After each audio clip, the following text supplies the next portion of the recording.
bizim oxuduğumuz vaxtlar keçdi. Siz danışdığınız söhbətlər hamısı naftalin verir. O qutarıbdır. Da üzr istəyirəm, bircə dəqiqə. İndi biz şagirdi lövhəyə çağırıb dərs soruşmuruq.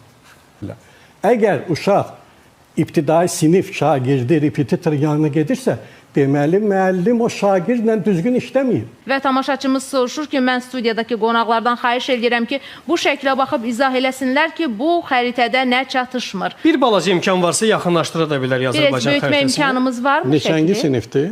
4-cü sinifin Azərbaycan dili kitabı. Məncə Zəngəzurla birləşdirmək lazım idi. Və tamaşaçımız bildirir. Arasça yoxdur. Azərbaycan Respublikasının xəritəsidir. Olmamasını deyirlər. Nə çatmır? Ancaq ki, sərhəd özü həmin çayı göstərir. Yəni burada həm də bu sxematik bir şəkildir. Digər çayları da mı göstərməliyik? Ölkə boyunca sərhəd xətti kimi görürük. Olmamasını Araz çayı kimi qəbul eləməliyik.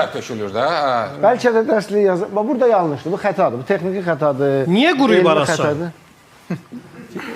Bununla bağlı hər hansı bir fikriniz var mı? O qüsurdur, əlbəttə. O qüsurdur ki, o Araz çayı gedib kürə tökülən yeri də var onun Sabirabadda. Əgər siz onu qüsur adlandırırsınızsa, o zaman səslənən fikirlərin hamısını bəlkə bu qədər aqressiv qarşılamayasınız. Aqressiv mən onu bəlkə bir qədər araşdıranda belə faktlar çıxır üzr bizə. istəyirəm. Mən ona aqressivlik elədim ki, burada bütün dərslikləri deyirlər. Biz hələ bilmirik, birinci sinifə gələn uşağımız nə qədər söz ehtiyatı var. Sizcə nə qədər söz ehtiyatı olar? Nurlana xanım, siz orta məktəbdə deyirsiniz. Birinci sinifə qədəm qoyan uşağın bizdə nə qədər söz ehtiyatı ola bilər? Əgər o kifayət qədər hazırlıq keçibsə və mütaliə ilə məşğuldursa, uşağın yəni kifayət qədər söz ehtiyatı olur. Məsələn, Bir rəqəm deyə bilərikmi təxmini? 500 ora, 500 bura. 500-dən çox ola bilər. Yəni mən sizə deyim, yəni ki, dünyada qəbul olunmuş bir standartlar var. Uşaq orta məktəbə qədəm qoyanda onun söz ehtiyatı 5000 olmalıdır. Elə deyil. Jean-Pierre Jean'ın kitabı var. Uşağın inkişaf.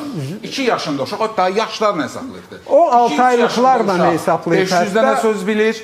Haradasa birinci sinifə gedən uşaq 2000-ə yaxın söz verir. Jean-Pierre biraz o tərəfdə qaldı. Mən Amerika Psixologlar Assosiasiyasının rəqəmlərindən danışıyorum. Görkəmli alimdir və ömrünü bütün onu uşaq psixologiyasında. Rafiq müəllim, son statistikaya müraciət edirəm. Sizi heç kəs müttəhim ittiham eləmir. Siz özünüzü müttəhimlər kürsüsündə deyirsiniz. Siz əziyyət çəkmişsiniz. Əlbəttə ki, sizin çox böyük əməyiniz var. Bunu heç kəs dana bilməz. Dərslik yazmaq və s. bunlar uzun müddətli, çətin, alın tərinin bəhrəsidir. Mən sizin əziyyətinizi və buradakılar heç kəs sizin əziyyətinizi yerə vurmur. Daha nə etmək olar ki, daha yaxşı olsun? Məsələn, mən düşünürəm ki, bu mətnləri sadələşdirmək olsa daha yaxşı olar, hekayələr çox olsa yaxşı olar. Mən deyirəm, Azərbaycan klassiklərinin əsərlərini qoyaq, Cəlil Məmmədquluzadə, Mirzə Fətəli Axundov və s. Təhsil Naziri nümayəndəsindəki fikirlərlə naftalin iyi gəlir. Azərbaycan klassiki nə vaxtdan naftalin iyi olası oldu? Azərbaycanın Səməd Vurğunu bilməyən adam Hugo'nu nə cür başa düşəcəkdir? Bəxtiyar Vahabzadəni oxumayan adam, Abbas Səhəti, Abdullah Şaiqi, Mirzə Ələkbər Sabiri bilməyən adam başqasını nə cür anlayacaq?